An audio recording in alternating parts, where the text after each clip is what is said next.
Sino nagsabi? Chairman ng ICI. ICI na supposed to be tinayo ni President Marcos. Hindi nila makumbinsi. Kaya ang tagal. Importanteng witness ito. Importanteng witness din si Saldico. Dahil siya ang kumanta. In 7 days, may kaso. Dahil ayaw nila itong dalawa. So dapat itong dalawang testigo. Si Gutesa, tinago na ni Martin Urbaldez. Babalik na rin, gagamitin nila.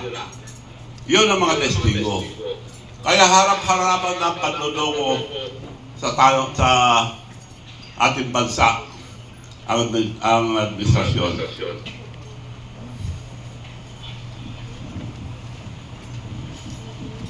So, dapat noong pang last year, nilabas ko na ito. Hindi ko nilabas, inantay ko hanggang mag-January.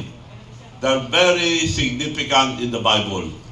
40 years since napatalisik si President Marcos for the senior, 1986.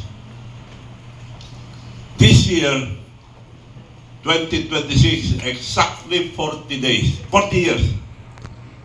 40, andyan na yata lahat eh. Divine Providence, number 40 in the Bible means completion and the start of a new beginning. Marami po yan, kaya inantay ko itong January para eksakto number 40. Nasaan yung ano?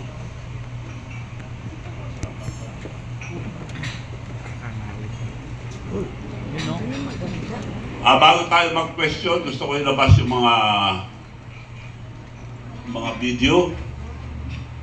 Tayo yung mga video.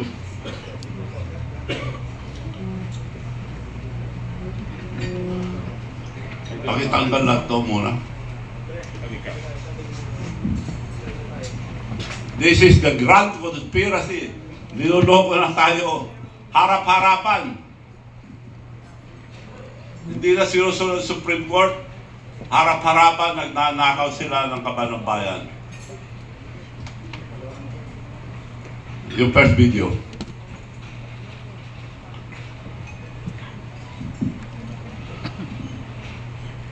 Bongbong Marcos sa pag-uumpisa.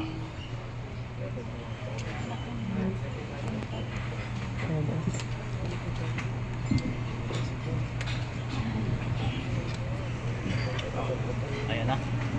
Sound. Ayan na. Teka, tabingin na oh. Uy, bakit nangangiwi yan? Okay. Tabingin na yung mukha oh. Yung live ko. Ngiwi eh. Baka hindi pa naayos yan pagka ano. Walang sound. Picturean ko sana siya.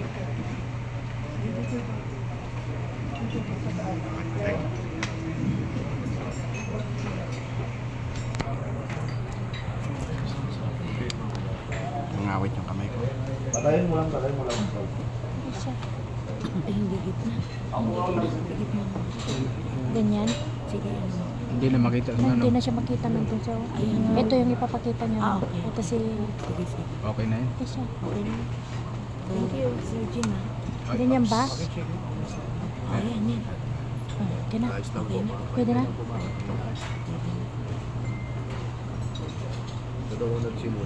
Simula nito lahat, ako ang magtatapos. Siya nag-umpisa. At sinasabi na siya magtatapos. Hindi po. Nagsisinungaling ito. Siya nag-umpisa, pero taong bayan na magtatapos.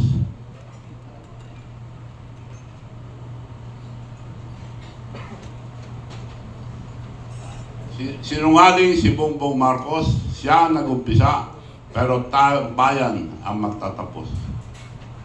Sa susunod na video, dito mag-uumpisa ang problema ni Bongbong Marcos.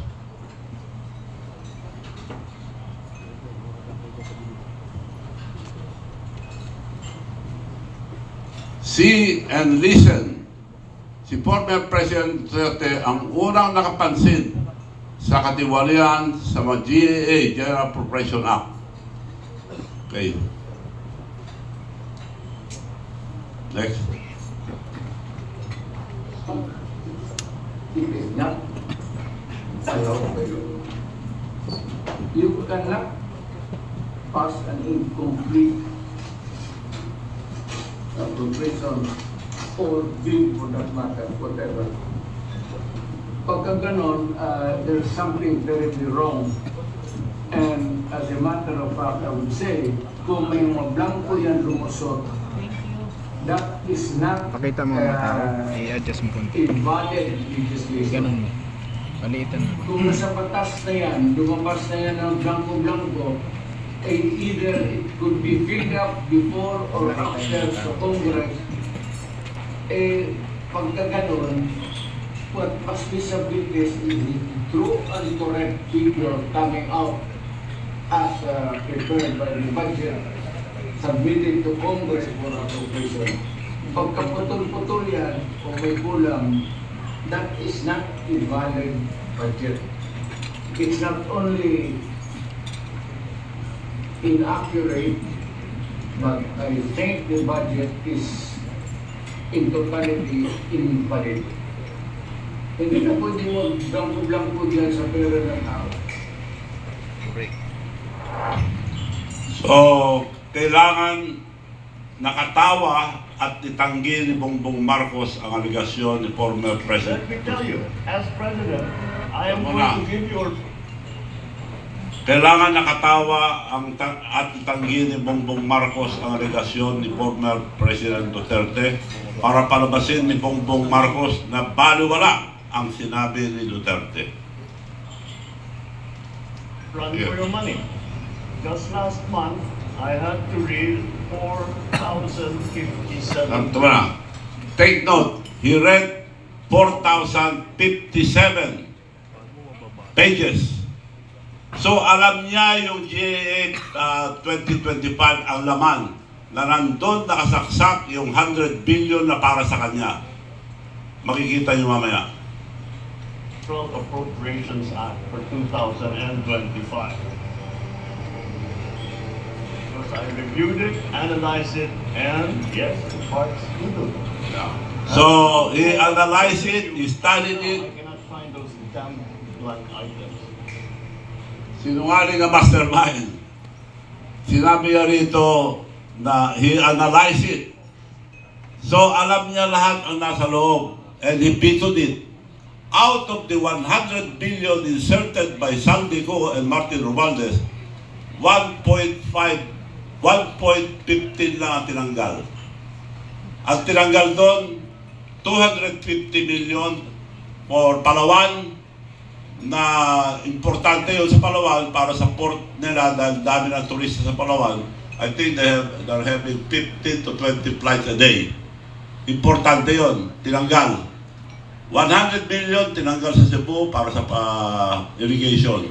800 sa Abra tinanggal. So 1.15 lang ang tinanggal.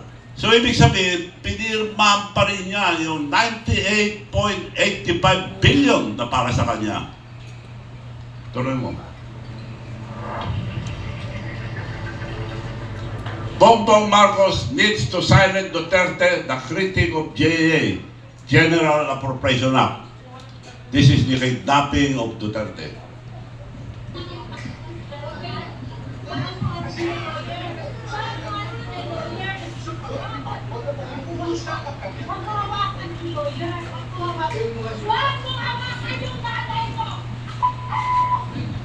Tanungin ko kayo, anong kasalanan ko? Tanungin nga. Ito, nandito lang kita. Ito, tanungin kita, anong kasalanan ko?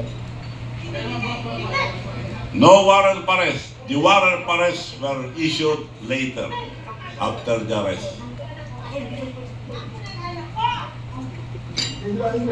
Hihirahin mo yan. Ako maniwala ka, hihirahin mo yan. You have to bring me today.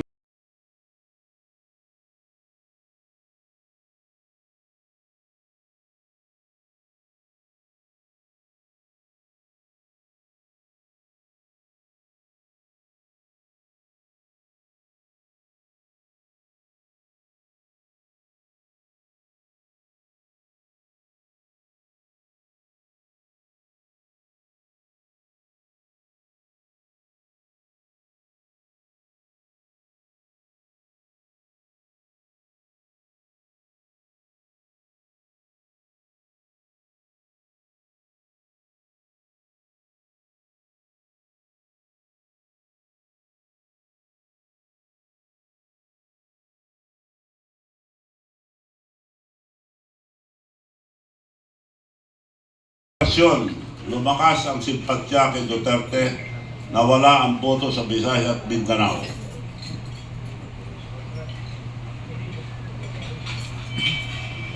Natalo ang senatorial slate ang administrasyon, panalo ang senatorial slate ang oposisyon.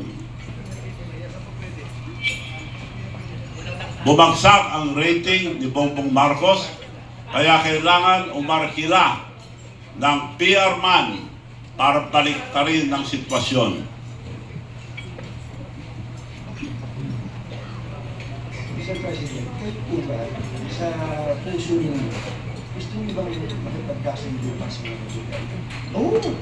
Ako, ayaw ko lang ito. Gusto ko magkasundo sa lahat. Marami na akong kaaway. Kung hindi nila ako nakaaway, kailangan mo kaibigan.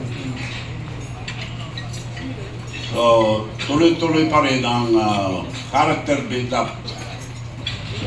Tuloy-tuloy ang scripted na interview para character build-up ang actor president.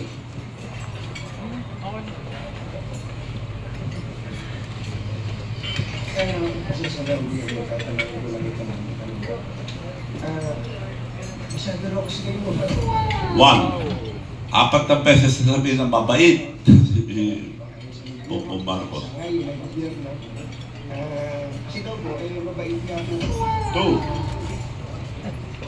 Tignan natin kung ano mag-iwas ng ganitong performance. Kahit isa, 3. ang bait yung ganito. 4 times na mabait si Marcos. PR man, binibuild up. Sinungaling ito ng presidente. Now, ang susunod, the stage is set. The mastermind will become the hero. Kailangan ilaglag ang mga senador at congressman para maging hero siya. Iniwala na garapan ang katiwalian sa pamahalaan sa ilalim ni Pangulong Bongbong Marcos ngayon. Kaya, si Pangulong Bongbong Marcos should act immediately. Ngayon na. Dapat magsalita si Pangulong Bongbong Marcos tungkol sa mga porsyento ng mga congressman, pati ng mga senador sa mga government projects. Kung meron man pong dapat na umaksyon dito, dapat si Pangulong Bongbong Marcos.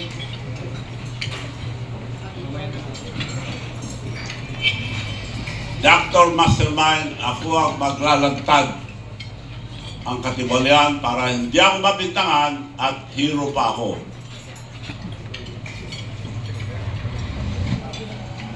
Let's go back to the SONAT 2024. Bongbong Marcos mentioned, he built, pinagyabang niya na nakagawa to 23-24, 5,500 flood control projects and more. Ng panahon, ang hagupit ng La Nina at mga matinding pagkulan naman ang ating binabantayan at pinaghahandaan. Mahigit 5,500 flood control project ang natapos na at marami pang iba ang kasalukuyang ginagawa sa buong bansa. Mga nabudol. Hindi, mahina yung kanina. Check mo dyan sa